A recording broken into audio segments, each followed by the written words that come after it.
Hi, everybody. I'm Brian Professor B. Davis for Niners Radio for 49ers tonight on Niners Radio 49.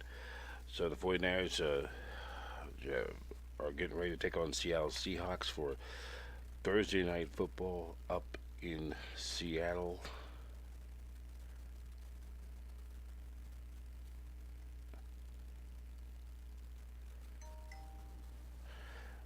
And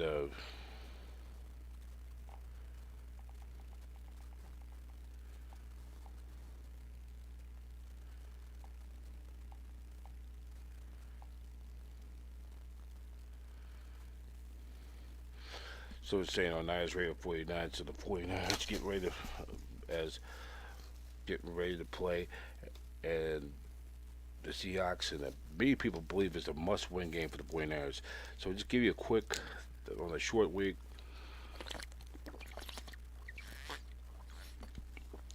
on the injury report. Tight end George Kittle and line with the ribs, and Fred Warner with the ankle both avoid injury designation week 6 despite dealing with lingering injuries over the past couple weeks. Below the complete for the status report for Wednesday. Did not participate. Defensive tackle Jordan Elliott, knee. Uh, Linebacker Demetrius Flanagan Foles, calf. Safety Talanoa Hufungo, wrist, and Jake Moody, right ankle. All those players will not play. Talanoa Hufungo, most likely, he will be going on injury reserve. He's going to,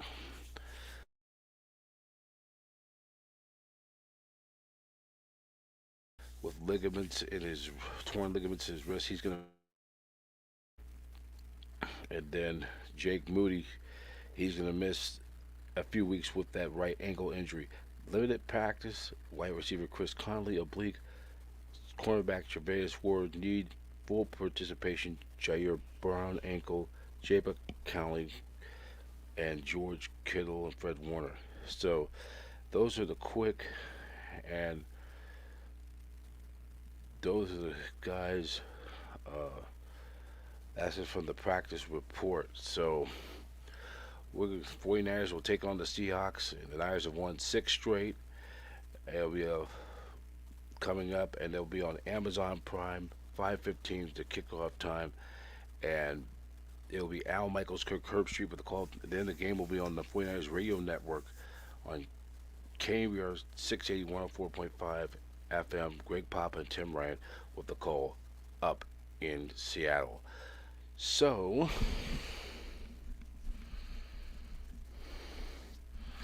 we're going to go into our 49ers Niners Radio 49 flashback as we continue this year.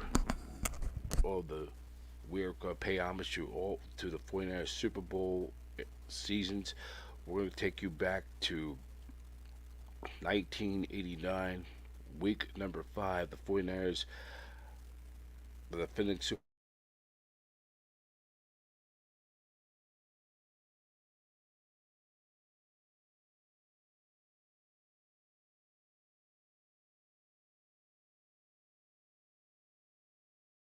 Bowl champ 5.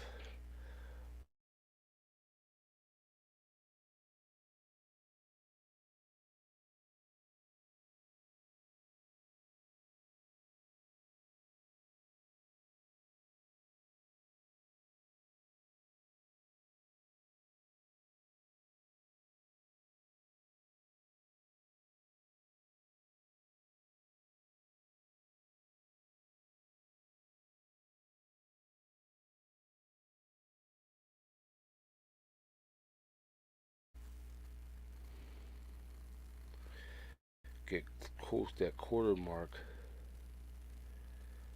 as we take a look back of week number 5 of the NFL season. Niners taking on the New Orleans Saints for week number 5. Now, this game was scheduled to be at Candlestick Park on this 5th week of the '89 season, but it was not available due to the Giants. The Giants were playing games 3, 4, and 5 of the 1989 National League Championship Series against the Chicago Cubs. That Candlestick Park was with a conflicted with a conflict with the Giants playing the Cubs in the National League Championship Series, which the Giants would end up winning that series in 5 games, which, by the way, today marks the 35 years ago the Giants end up beating the Cubs 3-2 to win the franchise's first pennant and trip to the World Series since 1962, only the second time since they moved west in the moving west in 1958 that the Giants would go to the World Series as champions of the National League. So the Niners would play this on the road. They'll and taking a look at this.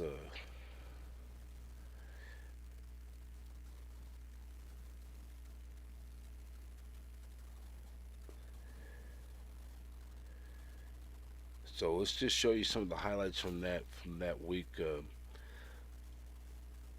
Going back to week number 5 of the NFC of this young NFL season,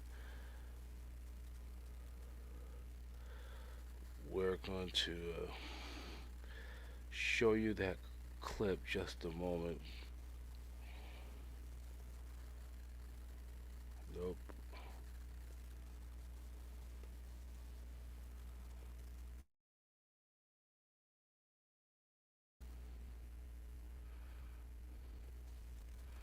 We're going to show you this highlight clip from 1989. Niners and the Saints at the Superdome. Niners begin the day at 3-1, and we are going to show you that clip.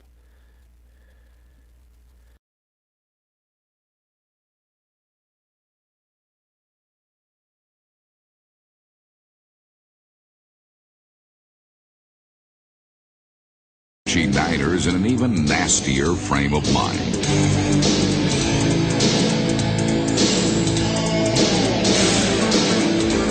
The Saints raise San Francisco's blood pressure a bit higher as they jump to a 17-3 third-period lead. But some sleight of hand from Joe Montana helped the 49ers simmer down and ultimately beat up on New Orleans.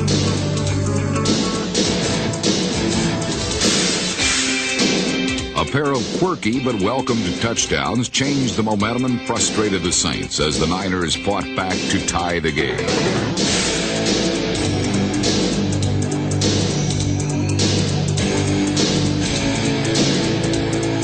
Montana looks downfield. Lawson way downfield. Rice is there! 10-5, touchdown 49ers! Jerry Rice struck a blow for victory, and John Taylor's second touchdown catch of the game enabled San Francisco to escape the Bayou with a win. The NFL's frequent flyer mileage leaders continued their road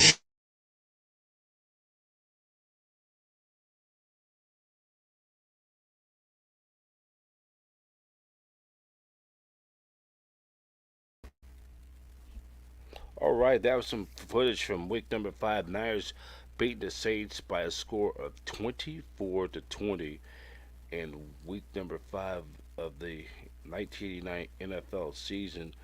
We'll pull up the final numbers of that game. The 49ers beating the as Joe Montana threw for was 29.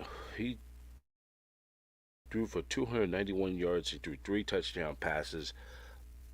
Roger Craig led the 49ers with 18 carries for 70 yards.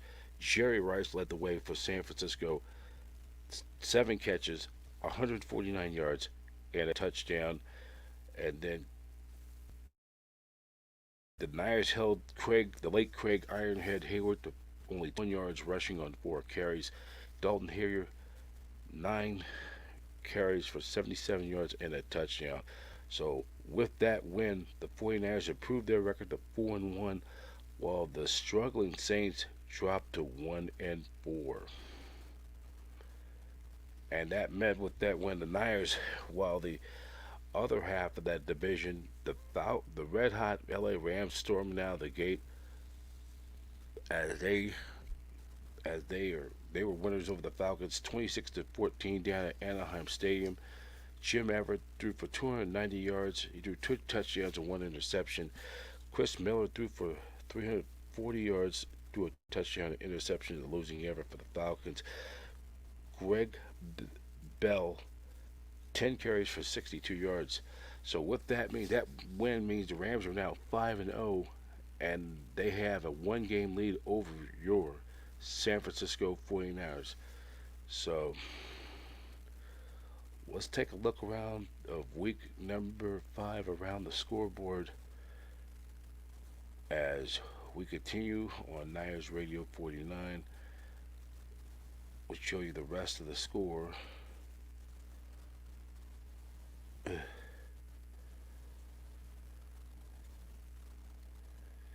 And this is from week 5, and the source is Football Database. This is some good stuff. We could find the box score of old games.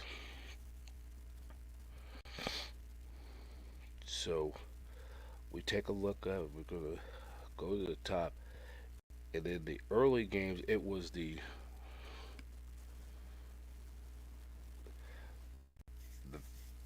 Philadelphia Eagles knocked off the Giants of the ranks of the unbeaten.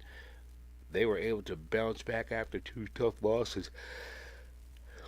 They beat the New York Giants at Veterans Stadium in Philadelphia 21-19 as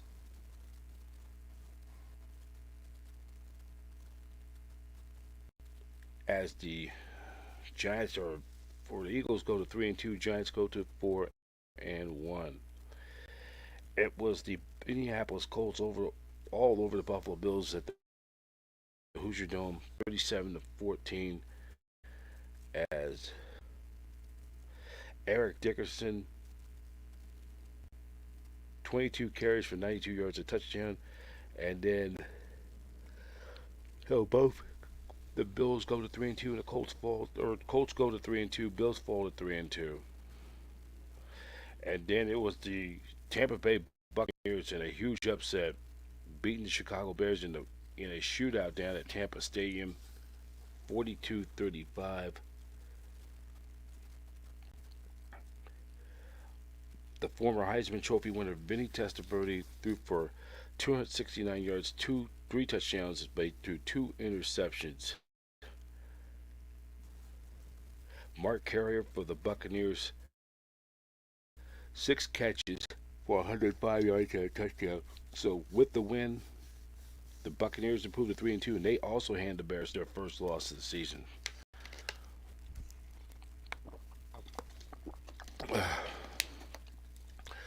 Then in the battle, it was the Cincinnati Bengals, the defending AFC champion Bengals over the Pittsburgh Steelers, 26-16. Boomer Esiason threw a touchdown pass. James Brooks led the way for the Bengals, 127 yards rushing with 2 touchdowns on 17 carries. Eddie Brown led the Bengals with 5 catches for 80 yards, and Lewis Lips 8 catches for 99 yards. So with the win, the Bengals improved to 4-1, while the Pittsburgh Steelers improved to 4-3. Then with the Miami Dolphins in a defensive struggle, beat the Browns 13-10 in overtime.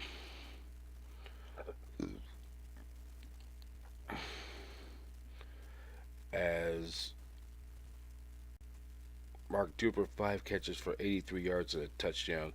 Dolphins go to 2-3. The Browns fall. Well, they improved to 2-3. Browns fall to 3-2. Then it was the Green Bay Packers over the Dallas Cowboys, 31-13. Packers, an improving club, go to 3-2, while the struggling Cowboys, they hand the Cowboys their 5th straight loss. They dropped to 0-5. Don Majkowski threw for 313 yards and 4 touchdown passes, and then Herschel Walker was held to only 44 yards on 12 carries. Then it was the Vikings over the Detroit Lions at the Metrodome, 24-17.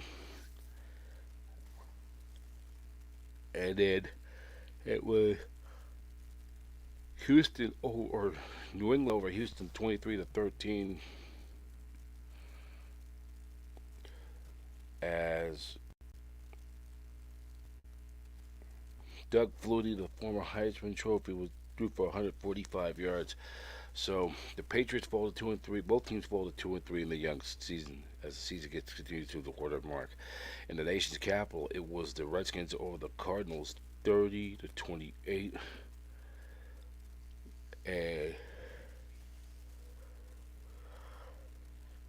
Gary Hugglebum threw three touchdown passes, three interceptions in a losing effort. Mark Rippon, 23 out of 40, 42 out of 23, 333 yards, a touchdown, an interception. He threw three touchdowns. And then Ernest Biner had 14 rush for 100 yards rushing. And then Art Monk, as usual, 8 catches, 102 yards, and a touchdown. So, with the win, the Redskins improved to 3-2, while the Cardinals dropped to 2-3.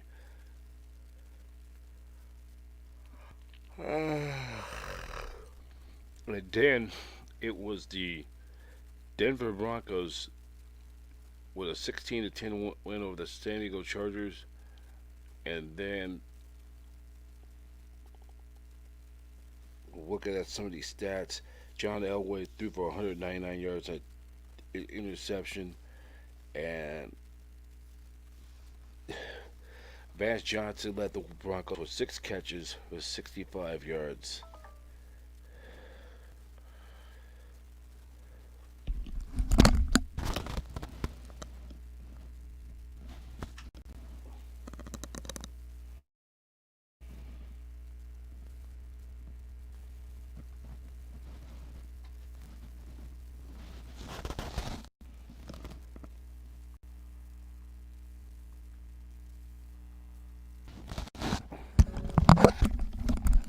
Okay, so we continue on, and then it was Chiefs over the Seahawks 20-16. Dave Craig threw for 252 yards in the losing effort, and then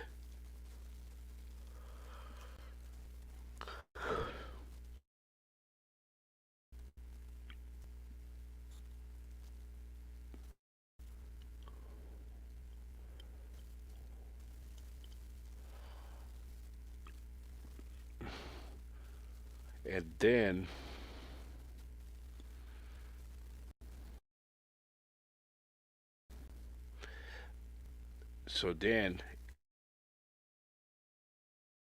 it was on Monday. Way that was when the previous week the Raiders fired Mike Shanahan as head coach, and then they brought in or they brought in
Okay, we apologize for once again. We're having problems with our audio stream feed. So there you have it. Niners started off fast. They're 4-1 after that tough loss to the Rams in Week 4. They're now just a game behind the Rams for first place in the NFC West, and that is pretty much it. Just a reminder: the 49ers Seahawks tomorrow. We will be out there. Niners Radio 49 will be at the Gold Bar over at Treasure Island in the city. You take the Bay Bridge, and we're gonna have a fun time promoting Niners Radio 49. And Antonio Varla will be also having our pre and our post game show right after the contest. So that is it. Either Friday we'll take a look back of week number 6 of the 1994 49ers, the year they won the Super Bowl, their last Super Bowl win, and we will have that. We'll do that on Friday. We get ready to prepare for the Niners taking on the Kansas City Chiefs in last year's Super Bowl. Well, that's going to do it for now. Brian Professor E. Davis, I'm getting ready to check out. Called a wrap for the day, and we will be on. Talk to you tomorrow. We'll be on location. This has been your 49ers Live tonight on Niners Radio 49. Have a good night, everybody. Take care.